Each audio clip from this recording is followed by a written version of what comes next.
The World Food Program, or WFP, and the United States Agency for International Development, or USAID, last Friday launched a project to strengthen disaster risk reduction.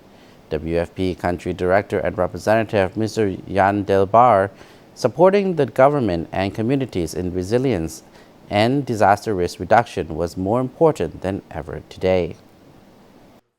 The USAID Bureau of Humanitarian Assistance is partnering with the Ministry of Labor and Social Welfare and World Food Program in the area of disaster preparedness and response to benefit about 5,500 people in Laos. The project will cost $715,000 and will run for 2 years, from 2021 to 2022. Environment. It is important that all of us. USAID Country Representative to Laos, Mr. Michael Roning, said the new program is one part of the United States' efforts in Laos to safeguard human lives, property, and livelihoods in the face of future disasters.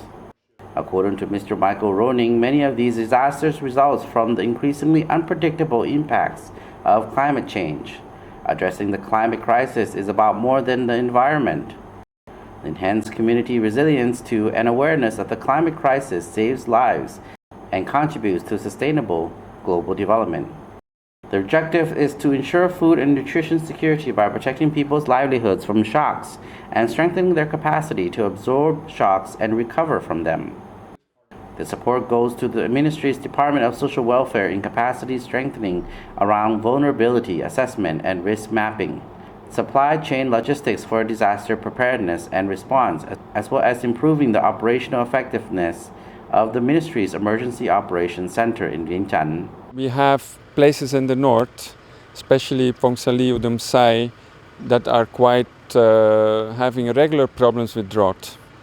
And there are also places more in the south, all the way between Kham Muan, all the way to Champasak, Atapu, Sekong, where there are regular problems with floods. So the targeting is still taking place, but we want to have some key places where the impact will be best felt. The project will also plan to provide technical assistance to the Department of Meteorology and Hydrology to improve the accuracy and communication of forecasts.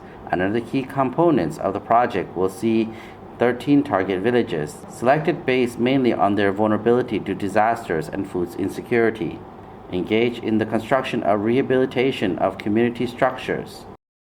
These structures are set to control erosion and manage water resources, making communities more resilient to the impacts of climate change, while also developing their disaster risk reduction capacities. We are also working with the authorities, and the purpose is also to make this more systematic support, making this more pilot events, looking for additional funding for more support, and hoping that more and more villages that are in similar conditions can improve their situation and can be stronger in case a disaster comes and strikes them. In Laos, WFP support the government in providing school lunches for primary school students, counters malnutrition with targeted food support to the most vulnerable, and helps communities build resilient lives with sustainable livelihood options.